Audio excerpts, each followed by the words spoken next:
मेरे वायरल शीर ख़ुरमे की रेसिपी अगर आपने एक बार ट्राई कर ली तो हर ईद पर आप इसी तरीके से शीर ख़ुरमा बनाएंगे और ये इतना मज़ेदार शीर ख़ुरमा बनकर तैयार होता है कि बच्चे भी इसको इतनी ज़्यादा शौक़ से खाएंगे कि आप ख़ुद हैरान और परेशान हो जाएंगे। तो चलिए इस मज़ेदार से शीर ख़ुरमे की रेसिपी को देख लेते हैं। तो इस मज़ेदार से शीर ख़ुरमे को बनाने के लिए मैंने यहाँ पर 7 से 8 छुआरे ले लिए हैं। तो छुआरों को अच्छी तरह से धो लिया था, इसके बीजों को डिस्कार्ड कर दिया है और इसको 3 पीसेस में कट कर लिया है और गरम गरम दूध डाल के इसको आधे घंटे के लिए सोक करने के लिए रख देते हैं। अब गैस के ऊपर एक फ्राइंग पैन रख लिया है और 2 टेबल स्पून मैंने इसके अंदर घी ऐड कर दिया है। घी को हल्का सा गर्म करने के बाद इसके अंदर हम कुछ ड्राई फ्रूट्स ऐड कर देते हैं। तो मैंने यहाँ पर काजू, बादाम और पिस्ते लिए हैं। आप चाहें तो आप किशमिश और नारियल भी ले सकते हैं, लेकिन मेरे बच्चे ये दोनों चीज़ें बिल्कुल भी शौक से नहीं खाते, इसलिए मैंने बस काजू, बादाम और पिस्ते ऐड करके इनको अच्छी तरह से फ्राई कर लिया है।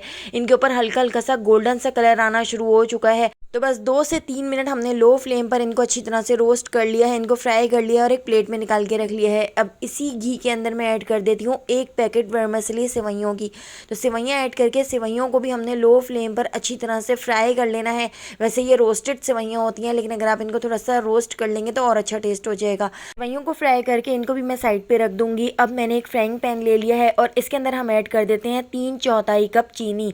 2.5 किलो दूध के हिसाब से हम यहाँ पर शीर ख़ुरमा तैयार कर रहे हैं। 3/4 कप चीनी का हमने कैरेमल बनाकर तैयार कर लेना है और बाकी की चीनी हम चमचे से ऐड कर देंगे। तो पूरा 1 कप मैंने इसके अंदर चीनी ऐड की थी। इसके साथ ही आप देख सकते हैं लो फ्लेम पर यहाँ पर कैरेमल भी बनना शुरू हो चुका है। तो कैरेमल बनने में मुश्किल से 5 से 6 मिनट का टाइम लगेगा। तो बस लो से थोड़े से ज़्यादा फ्लेम पर आप इस तरह से इसका कैरेमल तैयार कर लीजिएगा। और यहाँ पर कढ़ाई के अंदर 2 किलो दूध को मैंने अच्छी तरह से गर्म कर लिया है। गर्म करने के बाद हम ये कैरेमल ऐड करेंगे, लेकिन कुछ लोगों का बहुत ज़्यादा कमेंट आते हैं कि जब भी हम इसके अंदर कैरेमल ऐड करते हैं तो दूध फट जाता है। तो कैरेमल आप डायरेक्ट ऐड मत कीजिएगा, आप इसके अंदर इस तरह से थोड़ा सा पानी ऐड कर लीजिएगा और अच्छी तरह से चीनी को डिज़ोल्व कर लीजिएगा। कैरेमल को अच्छी तरह से आपने इस तरह डिज़ोल्व कर लेना है।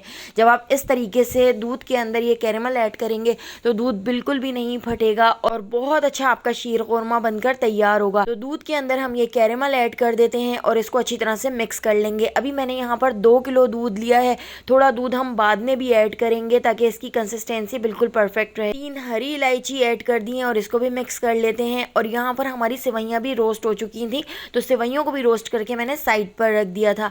अब हम इसके अंदर सेवइयाँ ऐड कर देते हैं और सेवइयाँ ऐड करके मैं इनको अच्छी तरह से मिक्स कर लूँगी। तो 2.5 किलो दूध के हिसाब से आपने पूरा 1 पैकेट सेवइयों का लेना है।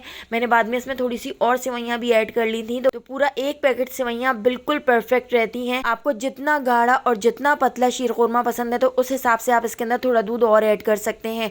2 टेबल स्पून मैंने इसके अंदर मिल्क पाउडर भी ऐड कर दिया है और इसको भी मैं अच्छी तरह से मिक्स कर लेती हूँ। इसीलिए मैंने थोड़ा सा दूध बचा लिया था ताकि हम इसकी कंसिस्टेंसी को बैलेंस कर सकें। अगर ये ज़्यादा गाढ़ा होगा तो हम इसको दूध डाल के पतला भी कर सकेंगे। तो चीनी मुझे थोड़ी सी कम लग रही थी क्योंकि हमने कैरेमल बना के तैयार की थी। इसके अंदर मैंने 4 टेबल स्पून चीनी और ऐड कर दी है। चीनी ऐड करके इसको मैं अच्छी तरह से मिक्स कर लेती हूँ और 1 कप चीनी 2.5 किलो दूध के हिसाब से बिल्कुल परफेक्ट होती है। तो यहाँ पर जो हमने ड्राई फ्रूट रोस्ट कर लिए थे उसको हावन दस्ते में कूट लिया था। कूटने के बाद 2 टेबल स्पून इस तरह से मैंने ड्राई फ्रूट्स ऐड कर दिए हैं और कुछ ड्राई फ्रूट्स हमने गार्निशिंग के लिए बचा लिए हैं। और जो हमने छुआरे सोक करने के लिए रख दिए थे, तो छुआरे भी हम इसके अंदर ऐड कर देते हैं और इसको मिक्स कर लेंगे। छुआरे आप पहले ऐड नहीं कीजिएगा क्योंकि ये पूरी तरह से घुल जाएंगे। आपने छुआरों को आखिर में ऐड करना है और ऐड करने के बाद बस 2 से 3 मिनट शीर ख़ुरमे को और पका लेना है। हमने गर्म दूध के अंदर छुआरों को सोक कर लिया था, तो छुआरे भी बहुत अच्छी तरह से सोक हो गए थे। तो बस आखिर में आपने छुआरे ऐड करके इसको 2 से 3 मिनट और पकाना है और इसको अच्छी तरह से मिक्स कर लेना है। तो 1 उबाल आने तक मैंने इसको पका लिया है और यहाँ पे हमारा बहुत ही मज़ेदार सा शीर ख़ुरमा बनकर तैयार हो चुका है। तो अगर आपको इस मज़ेदार से शीर ख़ुरमे की रेसिपी पसंद आई हो तो लाइक, शेयर और सब्सक्राइब करना बिल्कुल भी मत भूलिएगा और बेल आइकॉन के नोटिफिकेशन को ज़रूर ऑन कीजिएगा। फेसबुक, टिकटॉक या यूट्यूब पे देख रहे हैं तो मेरे चैनल को ज़रूर फॉलो कर लीजिएगा। वहाँ पर भी डेली बहुत ही मज़ेदार सी रेसिपीज़ आपसे शेयर करती रहती हूँ। तो आने वाली वीडियो तक मुझे दीजिए इजाज़त। अल्लाह हाफ़िज़।